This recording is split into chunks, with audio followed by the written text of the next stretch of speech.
hoje, podemos aí Tá até um ótimo. pouquinho depois do meio-dia, depois vai ter o Matheus. E eu gostaria muito da participação de todo mundo aí. Eu vou, não sei se eu fico aqui ou se eu fecho a câmera.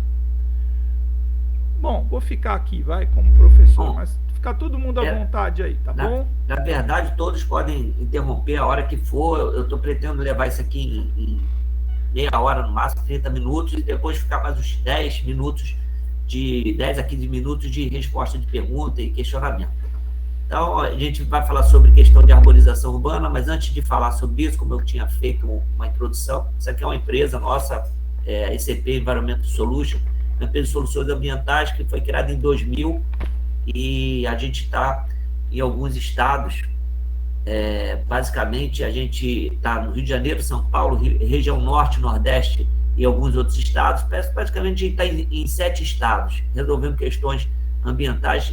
Começamos com licenciamento ambiental e logo depois do licenciamento ambiental, a gente entregava licença para os empreendedores e que, na época, só para vocês terem uma noção, a gente fez o licenciamento ambiental de todas as atividades minerárias aqui no município do Rio de Janeiro. Nenhuma tinha, quando eu falo atividade minerária, por exemplo, pedreira de brita, né? Uma coisa que todo mundo está vendo, causando incômodo de ruído, de vibração, de poeira, né? Emissão de particulado, e não tinha licença. Imagina aquelas outras indústrias fechadas, poluindo, sem licença também. Então, essas que todo mundo via, não tinha licença, então imagina isso. Foi um boom enorme de licenciamento ambiental que começou exatamente a partir da Rio Eco 92, especificamente em 93.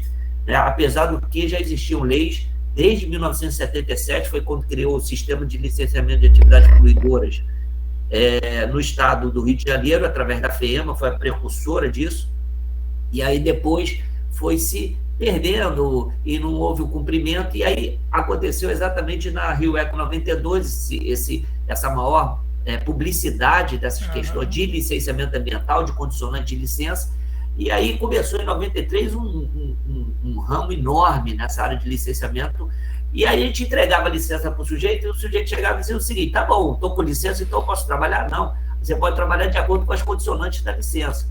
E aí que vai o problema, né? Então a gente tinha que ficar traduzindo as condicionantes de licença, e a grande maioria dessas condicionantes de validade da licença, elas são condicionantes extremamente técnicas, e a questão de resíduo, ela está intrinsecamente dentro dessa. Ele para atender a DZ 1311, que fala sobre resíduo, atender a DZ 1314, que fala sobre manifesto de resíduo. Então, ela manda atender isso, e isso é atendido através de monitoramento ambiental. Então, as nossas áreas de atuação é exatamente dentro dessa área de engenharia ambiental, monitoramento ambiental, que fala de cumprimento de licença. A área do direito ambiental, a gente tem aqui 3 advogados especialistas só na área ambiental, através do direito ambiental, desde o contencioso até ações mesmo, tanto ação civil pública, quanto ação popular, quanto ação penal. Eles fazem esse trabalho especificamente em ambiental. E biodiversidade, que é essa questão mais de manejo de fauna, de reflorestamento, de questão de manejo e de restauração ambiental, está dentro desse departamento de biodiversidade. Engenharia sanitária e investigação geoambiental já é um outro ramo, mais para a parte de tratamento de efluente, a parte de tratamento de esgoto industrial, a parte de investigação se o solo está ou não contaminado. Isso também é uma coisa muito importante. Hoje é um mercado muito grande pela frente. Você contamina o solo, contamina a água, você faz os testes de contaminação, que chamam de investigação geoambiental.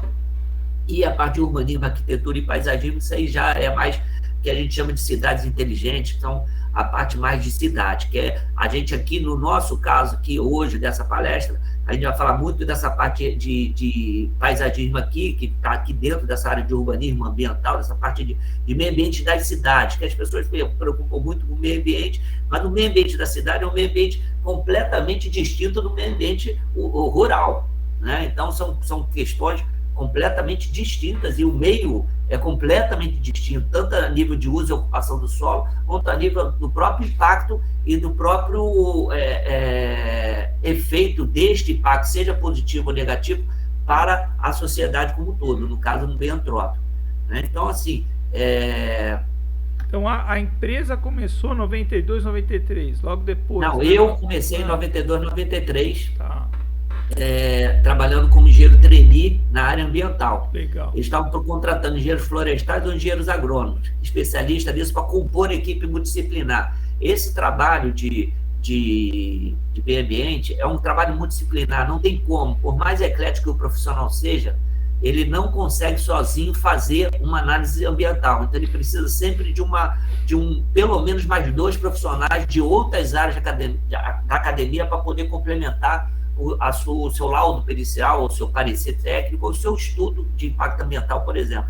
Então, são profissionais com diferentes áreas de conhecimento, justamente porque a questão ambiental, né, é dividida em vários compartimentos, e esses compartimentos, né, você tem o compartimento meio físico, meio biótico, meio antrópico, né, e o meio legal. Né? Então, o meio legal aqui é advogado. O meio físico, você tem lá engenheiros, arquitetos, geólogos, geógrafos, né? Então, todos eles aqui podem responder meio físico. O que é o meio físico? É o estudo do clima, do solo, da água, do relevo, da geomorfologia, da geologia, da pedologia, do solo, enfim, tudo isso. Aí vem parte do meio físico, meio biótico, que é a parte de fauna, flora e indicadores biológicos. E aí cabe também, principalmente aos biólogos, aos engenheiros florestais, engenheiros agrônomos, pessoal com formação também na área de biologia, né? E o meio antrópico, aí é o pessoal mais das ciências humanas e sociais e exatas, né? Que aí que fala de população, de economia, de infraestrutura, de rede de acesso, tudo, de infraestrutura viária, rede de saúde. É importante porque quando você faz essa análise integrada, aí você consegue tirar os impactos, entendeu, professor? Através dessa análise integrada, você consegue saber, né? Quanto gera, por exemplo, esse resíduo, por exemplo, florestal, numa área onde você tem um baixo índice de população e você tem uma necessidade de empregar esse resíduo florestal, por exemplo, no próprio cultivo. Né? Então, assim, esse impacto é muito menor do que esse resíduo florestal gerado, por exemplo, numa área urbana, onde você não tem o que fazer com esse resíduo. Então, essa formação, esse conhecimento do meio ambiente, você consegue tirar as resultantes ambientais e os impactos, seja positivo ou negativo. Né? Sem falar de outros atributos ambientais de impacto, que aí a gente pode depois fazer uma outra aula só sobre atributos ambientais, que a gente fala de reversibilidade, intensidade, magnitude, se ele é reversível, não é reversível, enfim, por aí. Então, só agora passando por fotos, né? Então, esse aqui é um horto que nós temos alguns hortos florestais no estado do Rio de Janeiro, e também em Minas, no qual a gente trabalha com reprodução de espécies. Por quê? Porque aqui a gente já controla as nossas mudas para fim de restauração ambiental. Esse aqui é o departamento de biodiversidade que nós temos, e em cima dessas mudas a gente consegue competitividade de preço e também qualidade, né? Então, assim, a gente tem os nossos hortos próprios justamente para poder fazer isso. Esse aqui é um dos hortos aqui. Esse aqui, por acaso, é um horto restinga, cujo substrato é praticamente areia. Por conta desse horto aqui, a gente ganhou um prêmio internacional e fomos dar aula em Dubai, porque o Sheik viu isso aqui, porque todo o empreendimento que a gente fez, depois eu vou mostrar fotos aqui, é uma restauração florestal na área do Campo Olímpico de Golfe, aqui na Barra da Tijuca. Esse empreendimento foi feito todo em cima de areia. E aí o Dubai é todo areia e concreto. E aí, quando eu estive lá com o Sheik, o Sheik árabe, o Manda-Chuva, que é o vice-presidente do Emirados Árabes, irmão do presidente, que é o Sheik de Abu Dhabi, eu estive com os dois. Aí, na reunião, ele perguntou assim: o que você achou da minha cidade? Eu falei: achei horrorosa, ela só tem concreto e areia, ela precisa da parte biótica. Ele ficou rindo, ele adorou. Então, assim, não, deixa eu só entender. Então, esse horto você trabalhou com substrato, que a ideia era restinga para espécies serem plantadas em vegetação beira-mar, restinga, exatamente, onde só tem areia praticamente. Daí exatamente. Eles exatamente. Então, a nossa... lá, porque lá também é mais ou menos isso, né? É tudo legal, isso, né? Basicamente é isso. Então, a questão dos hortos, não adianta a gente produzir horto de uma espécie tal que não vai se adaptar a uma espécie que você está fazendo a restauração. Então, a gente costuma colocar, por exemplo, eu estou fazendo um horto lá em Palmas, horto de espécie de cerrado, né? Que são espécies muito parecidas com restinga, mas o solo é diferente. né? Então, assim, a gente tem que se adaptar. Se eu for fazer uma coisa na parte da Amazônia, que a gente tem contratos lá também, a gente já tem um outro tipo de horto lá, mas é o horto de espécies florestais, né? De mata amazônica. Então, assim, são outros tipos, e eles costumam colocar os nossos hortos dentro do empreendimento. Isso facilita muito em termos de qualidade e de proposta de restauração. Né? Aqui é a parte de paisagismo, isso aqui é o Clube Med que tem aqui, nós fizemos essa parte, isso aqui é um telhado verde, que a gente fez também, isso é só uma demonstração de fotos para que a gente possa mostrar essa equipe, parte da equipe que trabalha com a gente nessa parte de restauração, conciliando prédios com a natureza, né? Isso é importante, que a gente chama de ecogênese. Isso onde é, Carlos? Isso aqui fica em Mangaratiba, no Clube Médico, que eles chamam Rio das Pedras. Todo mundo pensa que é Angra dos Reis, mas não é Angra dos Reis, é Mangaratiba. Fica aqui próximo do Rio, na região da Costa Verde. Uma área muito bacana. Eles chamaram isso aqui de empreendimento 5 Tridente, que é o 5 estrelas dentro de um 5 estrelas. E aí eles colocaram esses prédios aqui, são muito bacanas. E a gente fez uma composição tudo com espécies florestais adaptadas de restinga. Esse aqui é um campo limpo de golfe. Isso aí era uma área de antiga restinga, aliás, desculpa, era uma restinga, deixou de ser restinga porque teve aqui uma exploração muito grande de areia quartzosa. Logo depois da exploração de areia quartzosa, teve a fábrica toda dos CIEPs que foram produzidos na época do governo Brizola, foram produzidos aí, né, e que é uma área completamente degradada e que depois, com o passar do tempo, foi transformada numa APA do Parque Natural Municipal de Marapendi.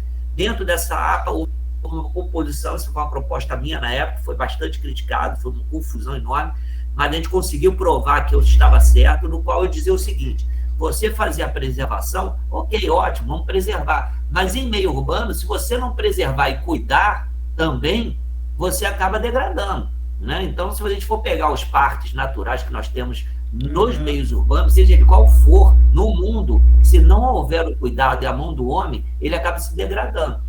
Né? Então, para ter esse cuidado, você precisa ter alguma coisa que dê uma sustentação econômica, senão você não consegue levar o negócio à frente. E aí a minha proposta foi exatamente fazer um campo de golfe para que fizesse uma valorização imobiliária no entorno e que pudesse dar uma sustentação econômica para tomar conta dessa área de 1 milhão de metros quadrados. Né? E aí houve uma restauração florestal de 600 mil metros quadrados dentro dessa área de 1 milhão de metros quadrados. Essas espécies que estão aqui são espécies essa aqui é uma figueira branca, que tem quase 40 metros de altura, foi transplantada. Isso aqui foram espécies transplantadas. Isso aqui foi inédito no Brasil. Nunca ninguém tinha feito esse trabalho. Ganhamos também vários prêmios por conta disso. E aí toda uma restauração, todo um trabalho em conjunto fazendo com isso. Logo depois que a gente propôs fazer esse trabalho, houve a volta do golfe para as Olimpíadas, o Brasil o Rio de Janeiro foi eleita a cidade-sede, a gente não sabia, e houve a volta do golfe. Então, aproveitar esse espaço, e aí acabou fazendo um golfe olímpico, por isso que virou campo de golfe olímpico, é o único do mundo. Isso que eu ia te perguntar, não foi um projeto das Olimpíadas? Isso não, foi antes das Olimpíadas. E infelizmente... Esse que é aqui na Barra, né? Na Barra da Tijuca, e no qual eu faço um convite. Precisava visitar algum dia, né? Eu já fiz o convite no dia 10 de... Vou refazer o convite no dia 10 do 12. Eu vou ter a visita aqui do professor Eduardo, do seu departamento, e do professor Leles também. Tá. Aqui, dia 10 do 12. Se o senhor puder vir, e a turma também, seriam os meus convidados. Vão estar visitando essas áreas, vão ver sobre irrigação, vão ver sobre resíduos, vão visitar o horto e vão passar o dia aqui. Vai ser muito bacana. Vamos almoçar aqui, vai ser bacana pra caramba. Legal. Então, aqui tem um lago também artificial que a gente usou, enfim. Esse aqui é um projeto de restauração muito interessante. Esse aqui são alguns licenciamentos quais eu participei da Copa do Mundo do Maracanã, depois para as Olimpíadas do Maracanã, Parque Olímpico, a gente participou toda a parte de gestão ambiental, que vai desde o licenciamento até o cumprimento das condições de licença, passando por resíduo. A Estrada Parque, essa aqui, que é a Estrada Parque Paraty-Cunha, que é uma medida compensatória das usinas nucleares, que estava fechada, essa Estrada Parque, era um absurdo disso, por questões ambientais, porque ela atravessa exatamente o Parque Nacional da Serra da Bocaina, e existiu o seguinte: vai explodir, tem um dinheiro, não faz por quê? Porque questões ambientais, a gente fez o estudo e transformamos essa estrada aqui numa estrada parque. Hoje é um sucesso, funciona, ligando Paraty até Cunha, São Paulo. Aqui o Campo Olímpico, E tem outros projetos que são alguns exemplos, assim, bem rápido, loteamentos, aqui no caso Alphaville, que fica aqui na Barra da Tijuca, aqui é um complexo com ferrovias e loteamentos também em Palmas, bem no coração do país. Esse aqui é um loteamento que a gente tem também em Macaé, um distrito industrial, onde vai sair, inclusive, o porto. Essa aqui é uma estação de tratamento de despejo industrial, galpões de logística, que vocês veem aí, vários galpões de logística e tudo, a gente participou muito do licenciamento. Estamos falando que temos 15, hoje temos 15 estações de tratamento de efluente, mais uma estação de tratamento de efluente industrial, somente no estado do Rio de Janeiro, fora em outros estados, essa parte de saneamento. Aqui é a estação nossa de Macaé, uma estação grande, para 50 metros cúbicos por dia, ou seja, trata 50 mil litros de esgoto industrial dia, fora o doméstico. A gente faz um blend do industrial com o doméstico.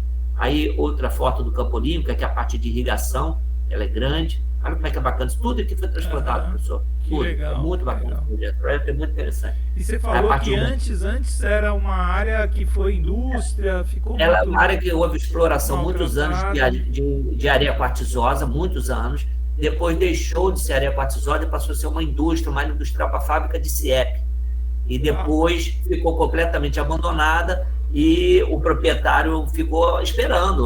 Obviamente, houve, de fato, uma melhor espera para o mercado melhorar, mercado imobiliário, enfim, e aí ele contratou e houve a proposta, tipo assim, vamos recuperar a área, vamos. Daí eu via os outros parques tudo muito degradados, inclusive uma área da APA que tem aqui atrás de um outro condomínio, que é exatamente igual a nossa, que não fizeram um aproveitamento econômico como esse. E aí o que acontece? Está lá cheio de invasão.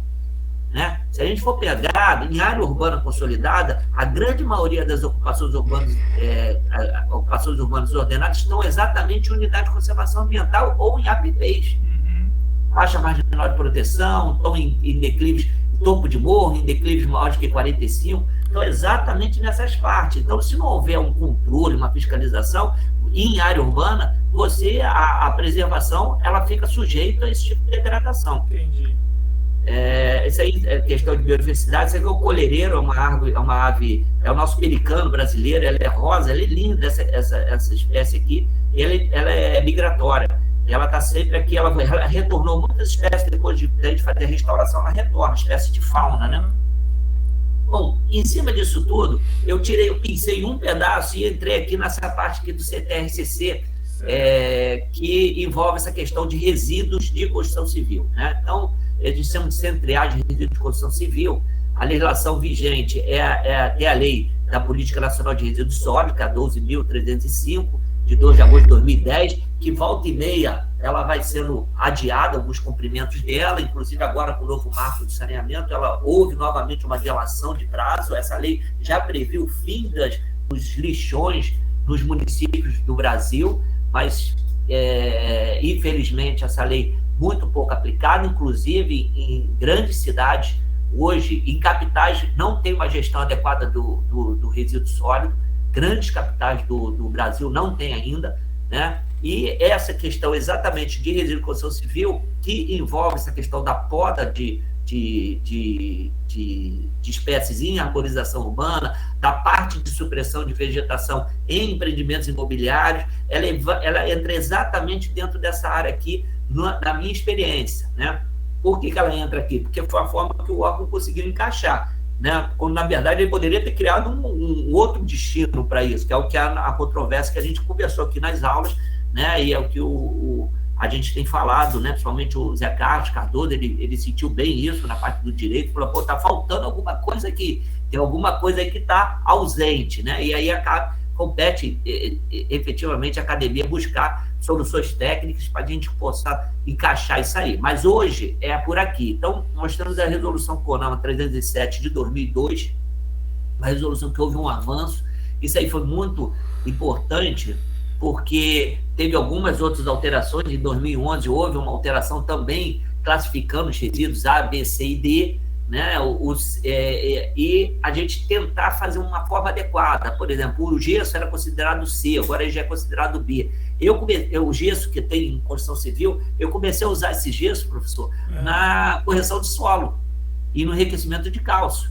Era uma forma de eu aproveitar, porque então, assim, o que nós vamos aproveitar? Não tinha. Então, eu comecei a fazer isso. né? Então, assim, essas partes todas, a gente começou a trabalhar com isso, né? Temos outras legislações, como a CONAMA 448 de 2012, né, que fala do gerador deverão ter como objetivo prioritário a não geração de resíduos, secundariamente a redução, reutilização, reciclagem, tratamento de resíduos sólidos e a disposição final ambientalmente adequada dos rejeitos. Lindo tema. Uhum. Discurso é bonito, né? É o que está na lei, mas a gente vê que na prática não é o que está acontecendo. Né? Então, a quem cabe fiscalizar tudo isso, Carlos? Em tese, o Estado, seria o Estado do Rio de Janeiro. O gerador, na verdade, o gerador principal disso são os municípios. Né? Os municípios ele tem um poder de fiscalização muito forte nisso. Mas o licenciamento e o controle de resíduos de construção civil, esses resíduos em geral, são os estados. Então, no caso do Rio, INEA. INEA.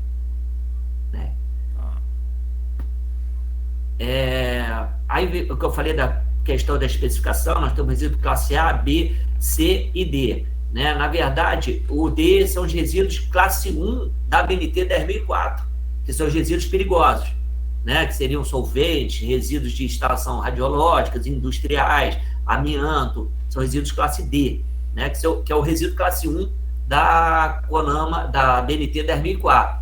O restante aqui, ele já fica enquadrado no resíduo 2A, 2B, também do CONAMA 10.004. O resíduo de madeira, ele se encaixa aqui no classe B, que seriam resíduos recicláveis, dentro da resolução. Né? No caso de construção civil, seria exatamente as escoras de madeira, janelas de madeira, no caso de demolição. Né? Então, seria que estaria encaixado aqui dentro dessa parte de resíduos reutilizados ou reciclados. Uhum. Aí eu mostro algumas fotos aqui, só para vocês terem uma noção. Isso aqui é na Grande BH. Olha como é que se faz. Isso aqui é a forma inadequada de disposição de resíduos de construção civil. Quem faz isso aqui? É exatamente o caçambeiro. O caçambeiro, ele procura o lugar mais fácil para ele, porque ele já recebe para jogar no lugar certo. Aí que cabe a fiscalização. Só que se não tiver fiscalização, ele vai jogar no primeiro rio que tiver ou no primeiro terreno baldio. E exatamente esse material aqui é que financia as ocupações urbanas desordenadas nos grandes centros urbanos, porque logo em cima disso aqui vem o quê? Vem um barraco. Entendi. Né? Então, é um problema social, é um problema de ódio. E aí, dentro desse resíduo de construção civil, você vê madeira aqui envolvida aqui junto, né? Resto de concreto, de cimento e tudo. Isso aqui é um modelo. Deixa eu só entender direitinho o que você falou, que eu achei super interessante. Existe uma facilidade dessa disposição irregular em áreas de terreno baldio, desocupadas, etc., mal fiscalizadas, e com o acúmulo disso, acaba até tendo esse problema social disso virar uma área com uma característica de abandono, talvez, né, de lixão mesmo urbano, e acaba sendo ocupada de forma desordenada. Né? Só para o senhor ter uma noção, não sei se outros da turma conhecem, por exemplo, o Rio das Pedras, que é aqui próximo, aqui na região de Jacarepaguá. É uma das maiores favelas da América Latina. Ela é toda em cima de entulho de construção civil. É mesmo. Toda em cima de entulho. Ela começou ali. Com esse histórico aí. Houve uma obra ali que está até hoje abandonada, uma obra de prédios de uma companhia que foi extinta e falida. Sim. E essa companhia ali jogava os resíduos ali próximo. Os mesmos moradores que vieram, os mesmos trabalhadores que vieram para fazer essa obra, acabaram começou a construir Rio das Pedras. E assim foi. Tem uma favela aqui no Recreio, eu acho que até próximo da sua casa, professor, chamado Terreirão. Sim, também foi feito em cima disso aí. Sim. Então, o que acontece? É o que acontece com a nossa sociedade, é a questão mais de hipocrisia. Quem gera esse resíduo são exatamente nós, homens. São as consultoras que vendem exatamente os apartamentos e as casas para nós ocuparmos de forma regular. Só que ela pega esse resíduo e não toma conta, e ele vai exatamente financiar esse tipo de ocupação urbana. Então, é como que aquele camarada que pega o lixo e vai para debaixo do seu tapete. É exatamente isso. E custa isso para o poder público quase $10 por metro cúbico de material lançado de forma desordenada. Isso é um custo de São Paulo. $10. Né? Então, aí você fala assim, mas Carlos, qual seria a solução?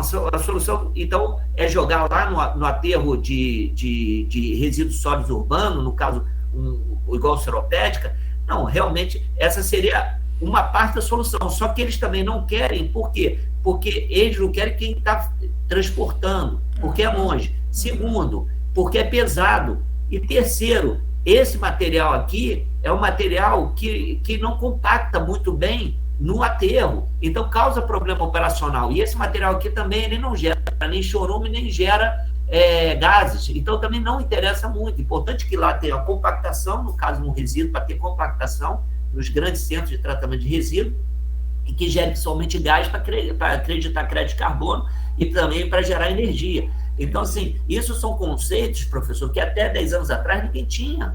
Exatamente. Ele está muito e aí recente. Eu estou lembrando aqui, Carlos, de algumas passagens recentes. Você falou aqui do Terreirão e também Rio das Pedras, né? Que houve aqueles desabamentos de prédios irregulares, né?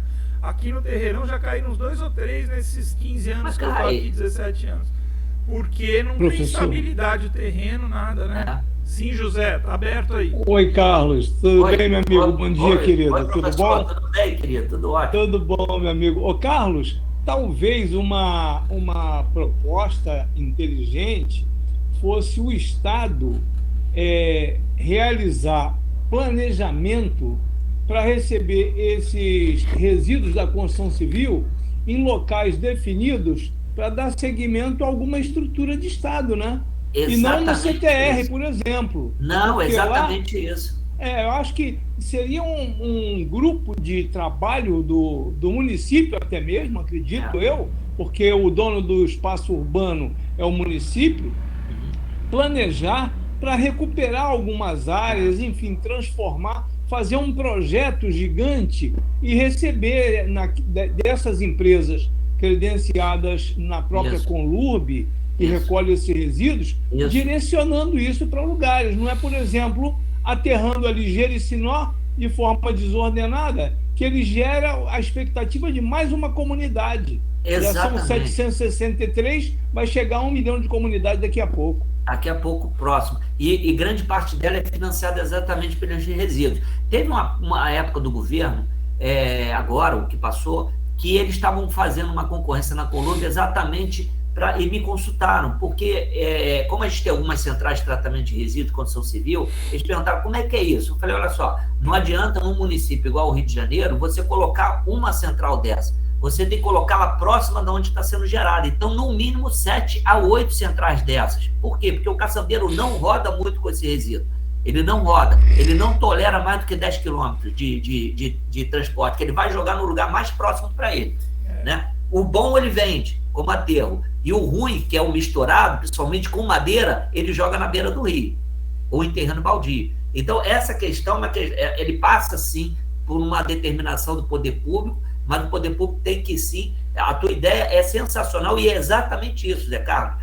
A pessoa tem que fazer esses resíduos, essas centrais diferenciadas, dependendo do tamanho e da onde está, através do seu diagnóstico ambiental, você vê, aqui tem muita população e muita construção civil, tem que colocar ali próximo uma área dessa. Eu falo ali, eu venho mais à frente aqui, eu digo quais são as características de área como essa para fazer o aproveitamento de resíduo de construção civil. Vou passando aqui só para aproveitar que eu tenho mais alguns slides aqui para mostrar, gente. Zé Carlos, a hora que você quiser, pode falar que a tua intervenção foi exatamente pertinente. Tá bom. Isso aqui é um modelinho de uma central de tratamento de resíduo de construção civil, com fluxo de caminhões entrando e saindo, e parte dele é aqui triado, parte aqui é triado, separado por classe, e aqui é triturado, seja ele triturado na forma de futuro agregado pó de pedra, brita 1, brita 0, ou serragem ou cavaco, no caso de madeira. Eu vou mostrar algumas fotos aqui. Aqui também é um outro tipo de configuração básica, teórica, de uma centralzinha de resíduos de construção civil, né, de RCC.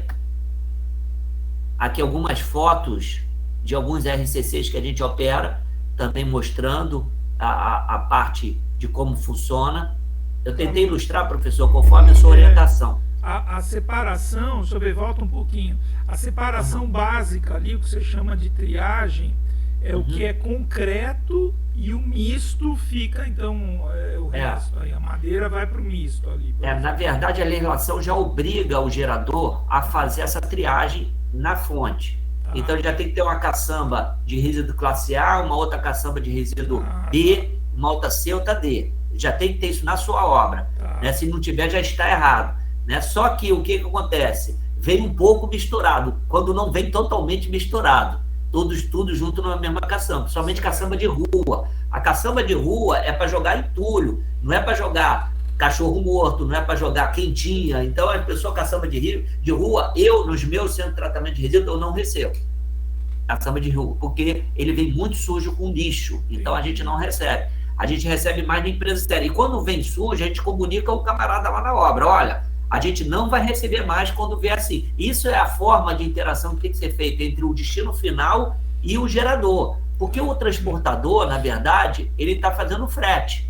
Ele está transportando. Então, ele não tem responsabilidade. O que você chama de caçamba de rua? Fiquei curioso. Porque aqui também tem muito. É o pequeno ali, são as pequenas obras, o cara põe uma caçamba na rua e vai enchendo ali em 30, 40 dias. Fica tudo misturado, né? É isso aí. Essa caçamba de rua eu não aceito. Tá. Oi. Favorito? Não, Zé Carlos, não. Olha só, a caçamba de rua, ela também pertence àquelas empresas cadastradas na Conlurb? Sim, todas elas. Somente os cadastrados é que podem fazer esse tipo de serviço? Teoricamente, somente eles. Então, eu acredito o seguinte, por exemplo, empresas como a sua, talvez pudessem comunicar essa entrega de caçamba misturada ao órgão licenciador, que é, no caso, INEA e município, etc., no caso da Conlurb, município. Sim. Por quê? Seria uma forma de criar um dossiê e punir a falta de educação ambiental e melhorar isso na ponta. Mas porque eu acho que o Estado teria que ter isso. É exatamente o que a gente faz. A gente fala mesmo, porque se chegar, a gente já faz a triagem antes e tomba a caçamba. Às vezes a caçamba de cima ela está completamente de resíduo classe A. Quando tu vem embaixo, está cheio de madeira. Entendeu? Então, assim, esses tipos de coisas ainda existem, né? Essa malandragem ainda existe. Mas a gente tenta coibir através de ações como essas. Agora, é importante que todos os façam o mesmo, né? A gente é chato nesse negócio. Mas eu digo o seguinte, Carlos, eu acho que, por exemplo, numa era do computador, o órgão governamental, ele teria que ter um sistema para você comunicar, até por aplicativo de celular, o caminhão, a caçamba tal da empresa, e as caçambas serem todas identificadas, registradas com o logotipo das empresas e tudo mais, e aquela caçamba que veio mista, você, como recebedor, comunicar ao órgão controlador, porque você tem uma participação no meio ambiente quando você tem uma empresa dessa natureza. E aí a sua comunicação é uma comunicação séria, e valeria para quê? Para o Estado, que é o concedente, caçar a concessão, se for o caso. Porque as concessões são títulos precários e não definitivos. E o Estado pode caçar a atividade daquela empresa punindo. Então, se você conseguir melhorar o caminhoneiro, você vai melhorar o operário da obra, você vai melhorar o contexto, que o meio ambiente é que vai agradecer. É uma visão, né? Carlos. Pois não, é isso mesmo, professor Zé Carlos. O senhor está coberto de razão. Isso é uma forma, eu já pensei exatamente nessa parte online de fazer esse controle. É uma outra forma muito inteligente da gente propor com que os caminhões possam ter, inclusive até um chip, controlando de onde veio, chegou lá, você online coloca lá, Favorito, você que é uma pessoa que tem acesso a essas pessoas de decisão, deveria propor a criação de um aplicativo para essa forma de controle, porque esse cadastramento no site da Conlurb é uma formalidade relaxada, não existe nenhum tipo de fiscalização nem punição para esses camaradas. Ora, se você está numa sociedade que não tem punição, que não tem ordem, o aluno vai bater no professor. É o que está acontecendo. É o que está acontecendo. O aluno bate no professor, o professor tem medo e a prova faz tudo que o aluno quer. Quer dizer, nós estamos vivendo um momento de falta de ordem. Verdade. Falta de comportamento adequado à sociedade. A sociedade cresce, quanto maior for a sociedade, mais tem que ser organizada. E o sistema punitivo, ele deve existir. E a punição maior é pelo bolso. Se você caçar o direito dessas empresas, ela vai desaparecer. Só ficará no mercado e vão prosperar as empresas que trabalharem adequadamente. Concordo plenamente, perfeito. Só que seguindo, Zé Carlos, concordo plenamente, tu está coberto de razão. Então aqui, só cada item aqui, 1, 2, tá vendo? 2, são fotos direto da central. Legal. Só para mostrar aqui, esse slide está aqui disponível para todos, inclusive o professor quiser distribuir para todos. Legal, eu até aumentei aqui para ficar gravado. Tá com a gente. Acho que alguém queria fazer uma pergunta também, não sei se foi o Matheus, Rodrigo.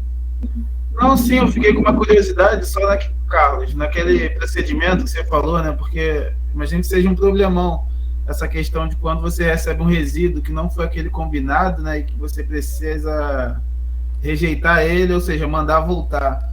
Como é isso no quesito de indenização? Existe alguma forma de você ser indenizado por isso? Porque eu imagino que, assim, você tem que dedicar uma mão de obra para fazer essa triagem, precisa de um procedimento para gastar esse tempo. Como é isso? Porque você acaba saindo num prejuízo, né? Vamos dizer assim, quando você tem que parar para fazer somente isso. É um prejuízo, é uma logística danada. A gente descredencia a empresa que traz isso. Então, essa empresa é punida por nós já direto e a gente comunica ao órgão ambiental. Isso é a forma. E a gente comunica também ao gerador. E se o gerador insistir, o gerador, não mais o transportador, porque esse já foi tirado, já foi banido. O gerador insistir, a gente também bane o gerador.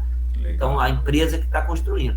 Agora, esse resíduo que chegou lá, a gente tria, isso dá uma mão de obra enorme para a gente, e a gente não tem como cobrar para o camarada. Tipo assim, o camarada entrou, a gente botou lá, fez o transporte. A única forma da gente cobrar é exatamente através de descredenciamento. A gente pune o sujeito. Pois é, o Favoreta, aí é que eu estou dizendo, o órgão público teria que estar junto, porque não pode ser uma simples negativa, porque ele vai jogar na beira do próximo rio e do terreno baldio. Tem que ser uma punição de Estado com cassação da concessão do alvará de localização e funcionamento. Por quê? O Estado tem que se mostrar a sua cara. Não existe essa do governante, ele fazer apenas as coisas bonitas e agradáveis para se eleger eternamente. Ele tem que botar a cara no espelho, ele tem que botar a cara na janela. Essa aqui é a realidade. Então, eu acho que o aplicativo, uma comunicação dessa da tua empresa, até para o pessoal da sociedade, quando verificar um caminhão desse, com um número, empresa, fotografa e manda pelo aplicativo para o órgão público. O órgão público tem que ter esse controle para fiscalizar e punir. Não pode ser praticar ou fazer o que quiser. Esse é o grande problema do nosso Estado. Eu te confesso que esse problema de resíduo de construção civil, volto a afirmar, que é o grande financiador da ocupação urbana desordenada nos grandes centros urbanos. É o grande financiador. Não tem assim, eu não tenho a menor dúvida disso que eu estou afirmando. Menor dúvida. Seguindo aqui, gente, só para colocar aqui essa questão toda, isso aqui são fotos da central de tratamento de resíduos, são britadores, igual tem em mineração. Aqui a parte de triagem, separando vidro, papel, plástico, papelão, madeira, está aqui, né? Aí, voltando, desculpa aqui, daqui para frente eu vou falar só sobre resíduos de poda, tá? De arborização urbana. Eu não podia falar sobre isso sem antes fazer toda essa introdução. É óbvio que daqui para frente também são poucos slides, mas é só para vocês entenderem toda a problemática e ver que tem mais problema ainda pela frente, que é a questão das raízes, que a gente encerra aqui com isso. Eu estou parecendo o professor Paulo Ledes, né? Que a gente coloca lá, só traz notícias ruins. Mas são notícias práticas e notícias boas para a gente falar sobre isso. Então, mas o que eu acho bacana, Carlos, é que eu estou adorando aqui a tua contribuição, porque vem o mundo real, né, que eu falo. A gente vê o que está acontecendo, né? Então a gente faz muita teoria, contextualizações, etc. Mas é isso, a realidade hoje é muito controversa no nosso país, né? Vamos lá, fica à vontade aí. A gente falando aqui dessa parte de espaço urbano não planejado para urbanização, falando sobre passeios públicos e resíduos de abertura de gola nas áreas públicas, que aqui é estritamente resíduo de construção civil. Falar sobre a questão de poda, que fala sobre energia elétrica, de estoque e queda, poda drástica, resíduo de poda, e uma conclusão. Então, voltando aqui, né, essa questão aqui de arborização urbana, eu tirei aqui essas fotos, usei as mesmas fotos, tá, professor? Isso aqui foi uma arborização feita no subúrbio do Rio de Janeiro, praticamente em Irajá, agora recente, tem 2 meses que a gente fez essa arborização, plantamos mais de 5 mil árvores, num projeto que fala sobre levar para o subúrbio também essa parte de causar um ambiente melhor, principalmente de frescor, né, o microclima melhorar, a sombra, a atração de fauna e tudo, mas aí vem um problema, aqui, ó, tudo aqui é resíduo de construção civil, tudo resíduo de construção civil, porque você abre, você traz, faz a poda, faz a calagem, faz a adubação, faz o trabalho que tem que ser feito e depois tem que limpar, né? Então, isso é um problema que começa a gerar, né? Outras áreas aqui, tipo essa aqui, ó, é um problema aqui, ó, elas foram plantadas de tal sorte aqui, por causa que tem uma espécie de albízia, que ela está plantada aqui, ela morreu, as duas aqui, foram mal plantadas. Aqui já é um outro exemplo de plantio de calçado que sobreviveu, né? Então, que ela aqui está praticamente, que o cara deve ter plantado em cima de um concreto, né? Aqui não, o cara já plantou, já houve um tratamento, e aí já vai fazendo o trabalho. Não é arborizar por arborizar, é arborizar para fazer tanto o paisagismo como uma restauração ambiental dentro de ambientes de cidade, né? Aqui outros exemplos de planejamento aqui não programado, que o camarada deixa os resíduos, aqui é tudo resíduo de plantio, né? Deixa os resíduos aqui, e aqui é a forma de a gente fazer a coisa mais planejada. Né? Aí vem a questão das redes elétricas. Carlos, quer dizer que a hora que você vai plantar nesses ambientes de subúrbio, etc., a hora que você está abrindo o buraco, lá o berço, a cova, só sai resíduo de construção, é isso? Não tem solo, ali, você não acha solo? Pouco solo. Entendi. Pouco solo.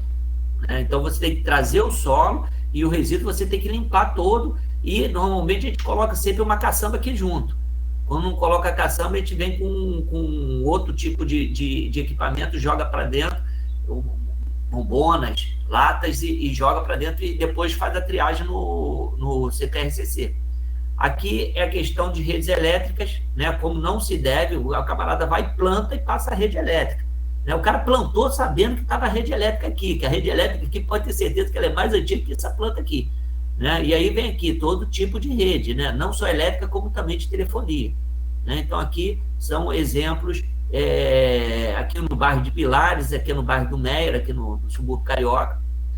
Né? Aqui também, poda de conservação. Isso aqui é uma coisa que eu mostrei para a turma. Essa aqui é uma caçamba de 30 metros cúbicos, né? Um caçambão. Olha a quantidade de poda, aqui é um caminhão Munk, quantidade de resíduo florestal que é destinado para o centro de tratamento de resíduos urbanos. Por acaso, essa caçamba aqui vai ou vai para o Jericinó, ou vai lá para a Seropédica, né? Esse é o resíduo que não interessa, só complementando, esse é o resíduo que não interessa mesmo para o centro de tratamento de resíduo urbano. Por quê? Porque ele não tem peso e tem muito volume. Então, esse é o tipo de resíduo que não interessa. É um resíduo que é necessário que tenha que fazer o seu aproveitamento. Alguém fez uma pergunta? Queria fazer uma pergunta?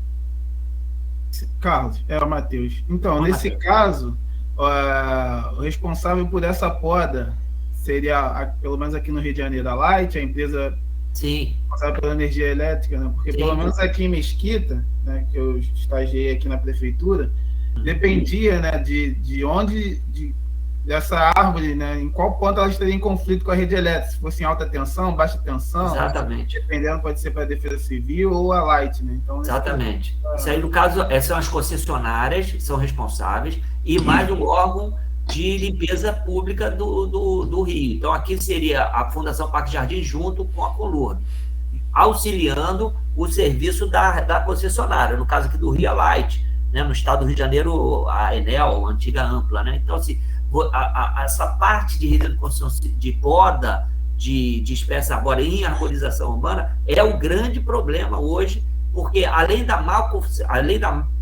poda ruim, que eu vou mostrar aqui mais para frente, que você tem uma conformação ruim de poda, né? Que é outro exemplo de poda, um caçambão bem grande que faz a parte aqui para você podar, né? Você, além Carlos, de... Desculpa te interromper, meu amigo. É Rodrigo aqui. Ô, Rodrigo. Como é que vai? Tá bom. Deixa eu te perguntar, você disse que os resíduos de poda urbana não são interessantes para os CTRs. CTRs de resíduo sólido urbano. Os aterros sanitários, por exemplo, não são interessantes. Sim, mas vão para lá.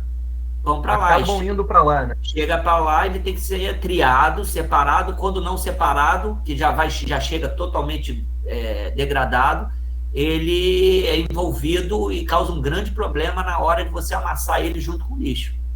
O problema operacional. Ou seja, teria que ter um CTR específico para isso, né? São esses centros que a gente está criando, que é o Centro de Tratamento de Resíduo de Construção Civil. Você leva para lá, o que a gente faz? A gente pica a madeira lá e transforma ou em reaproveitamento com lascas para fazer cobertura de canteiros, jardins, ou faz biomassa para mandar para queima, né? E agora eu estou com essa aula que eu tive com o professor, aí foi um outro professor da Embrapa, eu vou me afundar bem nessa parte de compostagem. Funciona bem essa parte de compostagem, muito bem. Né? Então, assim, a gente está buscando essas soluções, porque para resíduo junto com o RSU, não interessa para os aterros sanitários, sob hipótese nenhuma. Não interessa. Aqui é outra forma de podas, né, que a gente citou aqui um exemplo aqui de poda de conservação. Esse aqui é um outro problema também, que chama-se de estoca. Para vocês terem uma noção, isso aqui é uma motosserra que está cortando uma raiz secundária. Olha o tamanho da raiz secundária, professor Alexandre. Olha o tamanho da raiz secundária. Tem a raiz pivotante, que é essa que desce aqui, né? E tem a secundária. Olha a lâmina, olha o tamanho dessa raiz secundária. Isso aqui é o tipo do negócio que, quando você tira o diâmetro, a área ocupada por uma raiz, ela, dependendo de onde estiver, isso nós comentamos no coisa, ela pode causar uma instabilidade no terreno ao lado. Porque você mexe com tanto solo, e isso aqui estraga com a motosserra, porque é o outro problema também de estoque em área urbana, porque você acaba com a motosserra em um equipamento caro. Isso aqui acaba, numa estoca só dessa cara, acaba acabando deteriorando o material. Né? Então, é um problema gravíssimo, que é a questão das raízes em arborização. Esse aqui foi um transplantio que nós fizemos de uma sapucaia gigante, num conjunto de Minha Casa Minha Vida. Eu trouxe isso aqui para vocês entenderem o seguinte: o problema não é somente no meio dos ricos, tem também, em meio urbano, tem também, principalmente nos meios pobres. Então, assim, nos meios mais pobres, né, tem também dentro da pobreza. Se não fizer porque, na verdade, o conceito é para todos dentro da sociedade. Se ele é rico ou pobre, não interessa, né? Então, isso aqui foi o Minha Casa Minha Vida, que o órgão ambiental, por conta da especificidade, da importância ambiental dessa sapucaia, fez transplantar, e foi um sucesso. Só para fazer esse transplante aqui, só de máquina foi de custo 50 mil de máquina, 50 mil de reais, fora o transplantio, e fora o monitoramento 1 ano, que a gente teve que ficar cuidando dela, usando toda a técnica principalmente de adubação, de poda também, de conformação, para que ela sobrevivesse. E se ela morresse, a empresa, além de todo o custo que ela teve, ela ainda tinha que fazer a compensatória. Então, isso foi um trabalho de gestão ambiental perfeito, né? Porque você cobra é a famosa aplicação na prática do princípio. O Zé Carlos conhece bem, e o Rodrigo também, que são advogados, do poluidor pagador. Os Estados Unidos faz bem isso, né? Você vai poluir, mas você vai pagar por isso, né? E esse pagamento tem que ser feito através de compensatória, e tem que ser aplicado no local. Isso é uma forma inteligente de ser feito. Poucas pessoas também estão fazendo, e poucas pessoas, que eu digo, poucas empresas, poucos municípios, poucos estados fazem essa gestão de compensatório. Isso está previsto em lei. Esse aqui é o que a gente vem falando ao longo do curso todo, que eu tenho toda hora conversando com o professor Alexandre, até o professor Alexandre perguntou no curso, Carlos, eu vou fazer a pergunta do 1 milhão, tem alguém que faça o aproveitamento disso aqui? Tem. Você tira uma raiz, você faz o aproveitamento. Agora, o problema é quando você tira 800, 1.000, 2.000.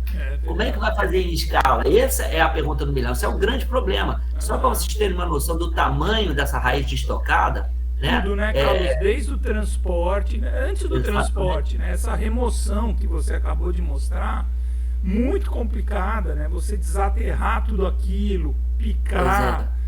O custo que você falou, muito alto. O custo é com certeza, numa escala de 1, 2, 3, você inventa alguma coisa. Mas agora, numa escala de 1.000, 2.000, 3.000, é complicadíssimo. É isso, complicado. E ela vem toda suja de solo, tá vendo? E ela, até a gente limpou, para tentar picar mais, né? Mas aqui, até chegar aqui, ó, como é que é o time aqui? Isso aqui estraga qualquer tipo de máquina. Só o poluidor pagador mesmo, Carlos. Só o poluidor pagador. Agora o Estado quer ser bonzinho para todo mundo e não cobrar nada a ninguém. Quem paga são os assalariados só. Pois é. É por aí. Eu também acho. O princípio poluidor pagador, Carlos, sou fã dele. Uma pergunta que está dentro de um contexto um pouquinho anterior.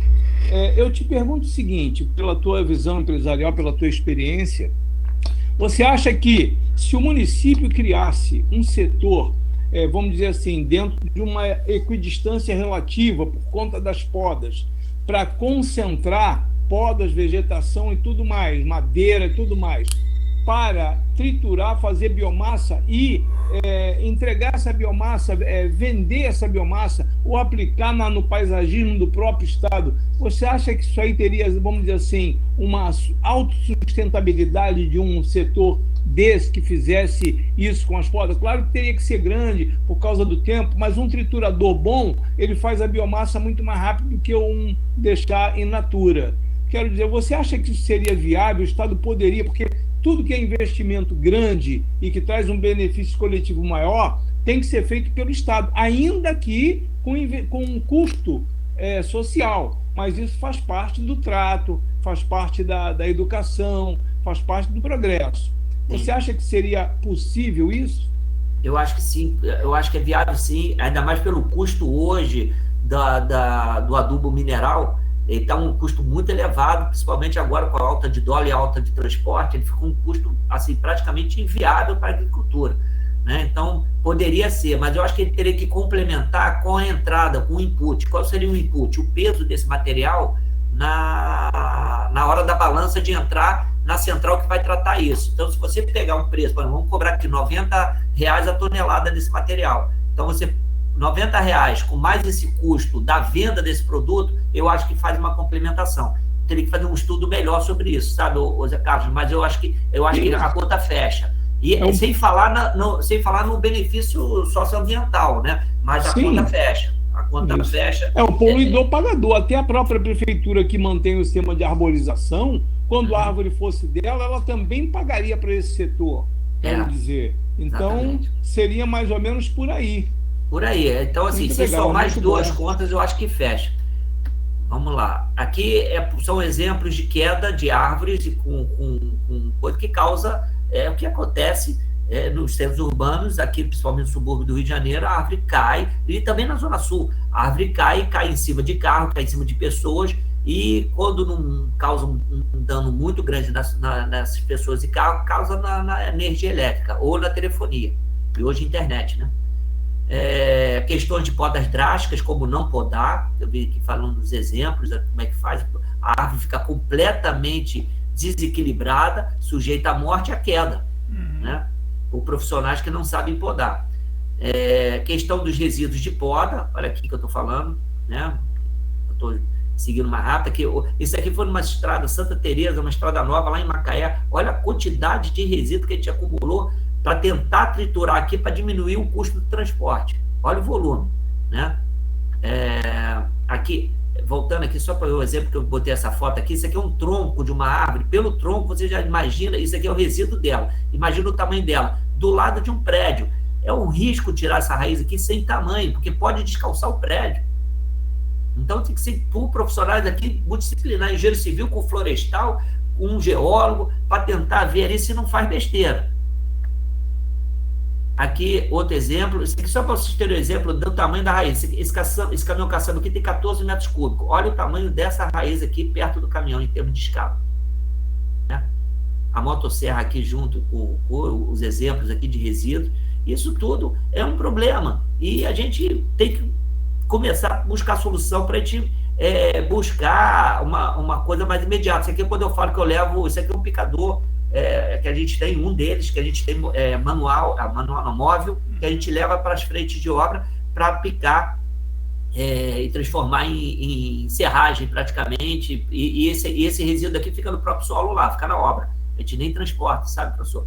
Tem algumas pessoas que até pedem, se tiver em meio rural, que eles pedem para fazer cama de aves ou cama de cavalo, principalmente, e a gente até dá. Né? Mas o importante aqui foi o destinação do resíduo. Então, assim, a nível de conclusão, né, que a gente diz que dentro desse projeto de arborização urbana, né, falta o planejamento, né? Falta escolhas, né, certas, né? Quando a gente fala de escolhas incorretas de espécies e locais de plantio, já é um problema. Né? Desde a concepção, você vai colocar uma espécie lá que ela tem a raiz que não é pivotante. A raiz, ela sai quebrando calçada, quebrando asfalto, quebrando tudo, já está errado. Então, é a necessidade de ter profissionais, principalmente engenheiros florestais, que cuidam bem dessa parte de arborização florestal. E eu elogiei o professor, como eu falei também, professor Paulo Leles, que vocês estão de parabéns por conta desse curso de arborização urbana, um curso fantástico e pioneiro, e que vai, assim, gerar mão de obra e conhecimento, como essas perguntas que o Rodrigo fez, como essas perguntas que o Zé Carlos como fizeram, como que o Matheus fez também, são perguntas objetivas, né? São perguntas de pessoas que, tipo assim, estão pensando lá na frente, não estão pensando no não. O não é fácil, o não todo mundo já tem. Eu quero saber o seguinte: tem que fazer, mas qual é a forma de fazer de forma adequada e ambientalmente sustentável? Esse é o dilema, esse é o problema. Né? Então, não há é necessário que tudo seja feito desde o nascedor até o seu término final, que é o nosso caso da nossa matéria aqui. Nossa matéria fala de aproveitamento de resíduos florestais, e esse é o grande entrave hoje de gestão de resíduos sólidos urbanos, é a questão dos resíduos florestais. Muito obrigado aí, gente. Desculpe se eu me alonguei, tá, Matheus? Desculpe se eu tomei o tempo aí da sua parede. Nada, que isso aí, tá tranquilo. Não, foi ótimo, Carlos. Parabéns, uma salva de palmas aí para Carlos pela apresentação. Obrigado, pessoal. Parabéns aí, Carlos. Obrigado, gente. Obrigado. Uma honra estar com vocês. Eu estou muito feliz, não só com essa turma, viu? Acho que a gente teve uma passagem aí nas últimas 2, 3 turmas muito bacana no sentido de agregar futuras parcerias, trazer temas atuais e atualizações de tudo que está acontecendo. Eu queria só reforçar isso que o Carlos colocou. Estava lendo agora, nesse segundo, deu uma escapadinha aqui, algumas mensagens, o grupo do WhatsApp da turma lá de pós-graduação, depois da semana, né, semana passada foi a semana de aulas práticas, como foi importante a criação desse curso aqui no Rio de Janeiro. Tá? A gente tem poucas iniciativas atuais, e digo com técnicas modernas, com uma visão que abrangeu os resíduos, abrangeu a avaliação de risco, avaliações não destrutivas com máquinas modernas, equipamentos de tomografia, resistografia.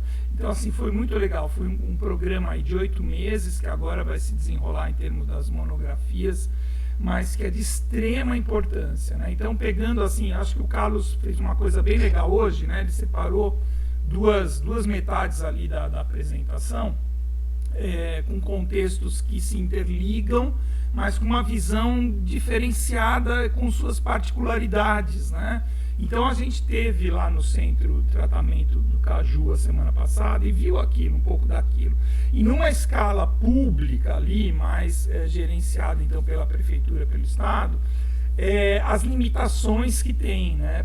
Tem um projeto lá da recuperação dos gás metano, mas ainda há muitos anos não vai para frente, não transforma em energia. Isso, uma questão da compostagem, uma horta ali muito incipiente também. Eu acho que aquilo lá poderia ser aumentado e potencializado. Então, perfeito aí as colocações, também com a visão legal do Carlos e do José Carlos e do Rodrigo. Eu estou muito animado pelo que vem pela frente aí, no desenrolar do curso de arborização urbana, nas parcerias que eu queria continuar, tá junto aí, viu, Carlos? Agregando aí possibilidades com o nosso laboratório, que estamos retomando todas as atividades presenciais aí no sentido da gestão de resíduos. Então, parabéns, muito obrigado aí pela contribuição, tá bom? Imagino, eu agradeço, gente. Foi de agradeço bom a turma especial, professor. Uma turma especial com um professor excelente, professor super especial. Sem falsa, assim, a gente, desde o primeiro momento, é um tema e a forma que o professor conduz a turma é por aí. E muito obrigado aqui, gente. Muito obrigado mesmo pela oportunidade.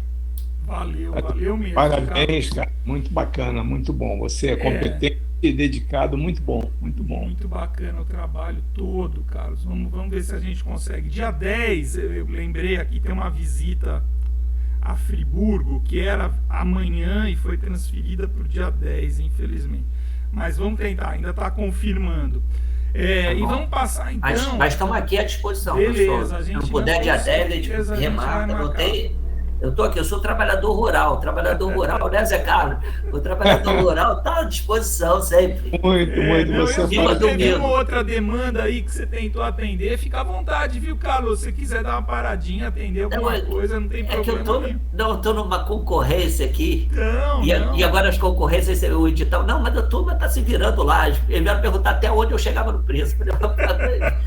Resolve lá você. Pode fazer intervalinho, não tem problema nenhum. Não, estou tranquilo. Agora eu estou curioso para ver a palestra do Matheus, que essa questão da Ligue me interessa muito, porque é uma solução tecnológica que a gente precisa dessas soluções tecnológicas, igual o Zé Carlos colocou essa questão da tecnologia para ajudar, porque a tecnologia foi criada para ajudar a gente. É claro. Com certeza. Bom, então, era isso que eu ia